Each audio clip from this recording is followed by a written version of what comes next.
It is BBC Radio Bristol on the way for you very shortly. Talking to Leonora Langley, who is a counsellor who in the past taught in schools all over our area, including Bristol and North Somerset, and feels very strongly about her previous experience as a teacher and has written a book about it. It's called Let the Souls of Our Children Sing. It's all about nurturing emotional well-being in our children. We'll talk to her after the news at midday, find out all about the book and why she actually in the end, after being a teacher, quit teaching, went off and became a showbiz reporter in America for 7 years. And then she came back to the UK and then went back into teaching to find things hadn't changed at all. It was still about league tables and success and achievement. It wasn't enough about looking after our young people. So she's written a book to help raise awareness of that. And it's all most importantly, as well, about looking after our children at school, not just alongside the results that they achieve. We'll talk to our guest after the news at midday. Joe Lemer. BBC Radio Bristol. So there's been a lot around at the minute for children to deal with in the last couple of years, what with home learning and a pandemic added into the usual challenges, of course, of just growing up. That's pretty tough anyway, let's be honest. So many different experiences at school as well have led us to talking to our next guest. Leonora Langley is a counsellor who has in the past taught in schools all over our area, including in Bristol and North Somerset, and she feels very strongly about her experience as a teacher. And she's written all about it in a brand new book. It's called Let the Souls of Our Children Sing. It's about nurturing emotional well-being in our children. And Leonora joins me on the line. Good afternoon. Good afternoon, Joe. Lovely to connect with you. Nice to talk to you. Thank you for your time today. So let's just sort of clarify, when we talk about a person's well-being, can you be specific about what that entails? What is it we're trying to look after here? Well, with our children, we're obviously trying to reach a level of emotional intelligence and emotional stability, which is often missing from their early childhood development. And I think that schools more than ever now have to be aware of the emotional state of our children, especially during the present time, after the 2 years of virtually children being in a chrysalis. I don't believe the pandemic has created a mental health crisis out of nowhere. I think that what COVID has done is to accentuate and amplify a catastrophe that has been underplayed for a very long time. For decades, I think we've turned a blind eye to the escalating problem of children's mental health at home and at school, and COVID really has provided us with a wake-up call. Now, I know that you have experience in teaching and you entered the industry not once but twice. And the first time round, what made you get into the profession? What were you looking forward to doing when you first started? I had a feeling when I was a very young girl that I wanted to write a book like this, to give children a voice when they don't always have one. When I was a student teacher in my 20s on my first teaching practice, I was facing a class of 30 6 to 7-year-olds, and I was really aware of their vulnerability. They were so impressionable, but more than that, I felt they were at the mercy of their parents and teachers, and probably society too. But it wasn't until much later on, Joe, when I became a counsellor and a parent, that I felt better qualified to write a book about the importance of nurturing emotional well-being in our children. I can empathise with that in a way, because I did spend a little bit of time teaching in a college alongside doing radio, just for a few hours a week, sort of teaching elements of media and radio to students. And you know, I started off and I enjoyed doing the lesson planning, and I really enjoyed being in front of them, in front of the classroom and seeing their development. But actually, as a couple of years went by, I soon realised there was so much pressure, not just on them, but on me as a teacher, to ensure that they passed their qualification. They were doing a level 3 media qualification. They were 16 to 18. And there was so much about passing them because of the money that the college would get from that student, and half the funding would come at the beginning and half would come at the end when they qualified. So suddenly it was all about, stats and paperwork and making a list of all the information that we need about the student, which I spent so much time planning all of that and doing all of that, and less time actually doing the lesson and preparing for the lesson. Definitely. The pressure is also on our teachers. Since 1988, with the introduction of the national curriculum, The child-centred approach to teaching changed tremendously. Suddenly, it was all about the curriculum being at the centre of education. And that took a tremendous toll not only on our children, but on our teachers too, because they could no longer teach according to their passions and interests. And that's really disempowering and quite soul-destroying for teachers as well as children. Basically, we've got what's going on now is an exam factory. And it's so very sad. It's all about national test scores and league tables. They've become more important than children's feelings, emotions, and mental health. I believe that because what children feel is just as important as what they think, their feelings need to be valued, respected, and heard. The time government initiatives, Ofsted, a board of governors, head teachers, senior management and the teachers have all had an input, the pupil has virtually no opportunity to either express their needs or, even more importantly, to get all their needs met. So it makes sense to me that children are at the top of the education hierarchy, not at the bottom. There'll be some listening that will say and hear the words about feelings and think that, that's part of it. But, students are there in a school or in a college or university to some degree as well, to achieve and to have tests and exams to prove that they have learned something.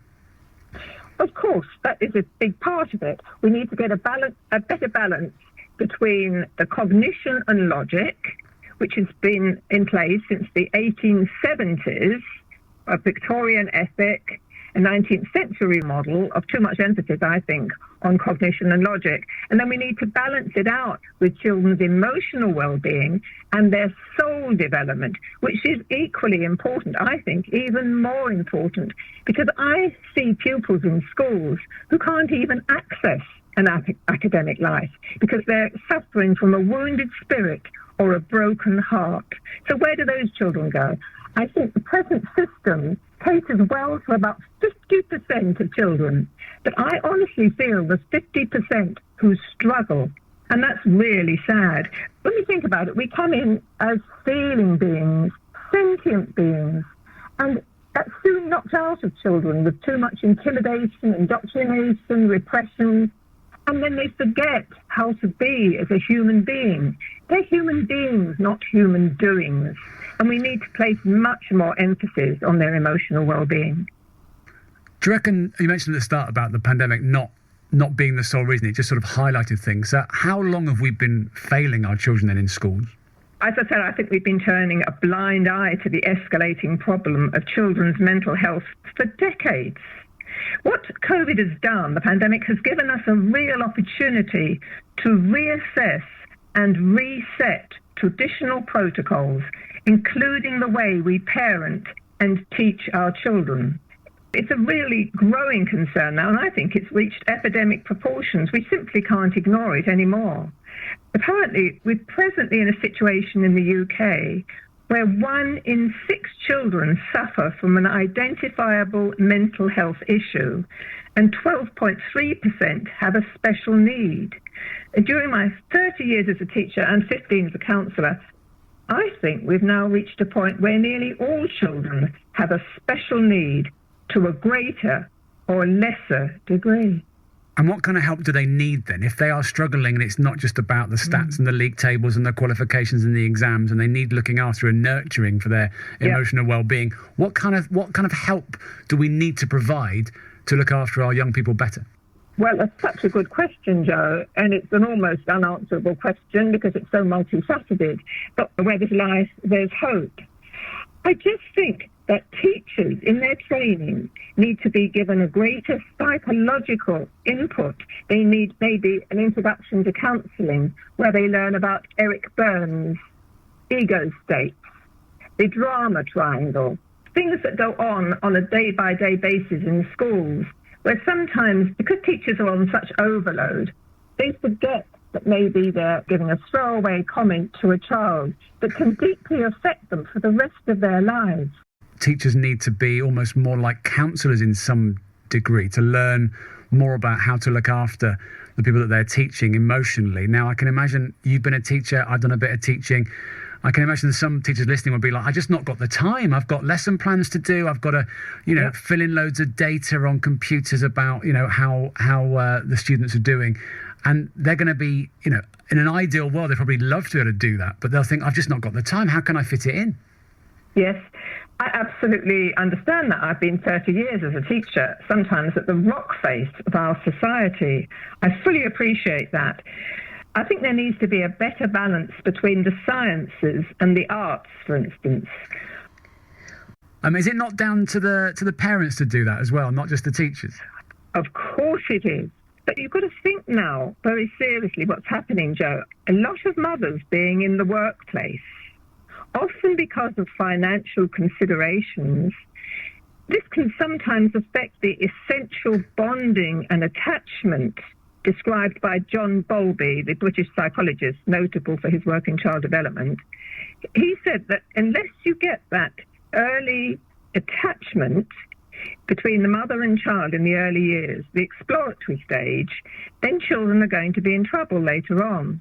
So I fully understand that women don't want to be tied to the kitchen sink and quite rightly have a right to be out in the workplace. I do think that in those first few years, they have to make a bit of a sacrifice. Existence can sometimes be overwhelmingly scary for an adult. So for an infant who has far fewer resources, it's important that they are given reassurance and support from a source other than themselves, especially in the first few years. It's a very complex society we live in, isn't it now? Of course, absolutely. And I'm sure, most mums, I would imagine, would want to be with their children in the first few years of their life. But sometimes, they make that sacrifice and can't do that because they need to go to work and earn money, because both parents have to be earning money to survive. I'm sure one would like to stay at home, vice versa, but it's just sometimes not possible. Well, maybe we need to consider having a fewer materialistic comforts for the sake of our children. Our children don't need materialism. They just need the parents, especially the mother, to be present, I feel. I think children are more likely to cope with that emotional support. Children are more likely to cope better at school and into adulthood. So it's just a question of a shift of emphasis, I think, Joe. I think all learning now has to be done in more of an emotional, loving and connecting way. Your book is called Let the Souls of Our Children Sing. So what does it provide and who is it for? Is it for the students, our young people? Is it for the parents? Is it for the teachers like you? Who do you want to read it? Well, I wrote this book to try and raise the consciousness of parents, teachers and carers of the young about the importance of nurturing well-being in our children. So it's also, I think, potentially a book for everyone, because we've all been children, and it can sometimes be helpful to look back and take time to perhaps process some of the things that have caused us trauma, or possibly a feeling of being stuck or frozen in time. It can be caused by events such as a difficult birth, a feeling of not being wanted, an unavailable or narcissistic parent, the death of a parent, which I experienced when I lost my father when I was just 16. I believe that my book is certainly not for the faint-hearted or for those who have no desire to change, because in some ways it encourages readers to consider their shadow side, their darker aspects. But when people, I think, are brave enough to face their negative aspects and emotions, possibly through therapy, the rewards can be life-changing, not only for the person on the journey, but also for those who come into their sphere. It sounds like a fascinating read that could really make a difference, and potentially, we could learn a thing or two moving forward with our young people and how we teach them and help them as they grow older. So good luck with it. Thank you for joining us, Leonora. Absolute pleasure. Lovely to talk to you. And if I've just touched one of your listeners, I'll be happy. Well, that's very grateful. Thank you for your time today. That's Leonora Langley, as you were hearing there, written a book called Let the Souls of Our Children Sing. It's about nurturing emotional well-being in our children. Thank you for joining us today.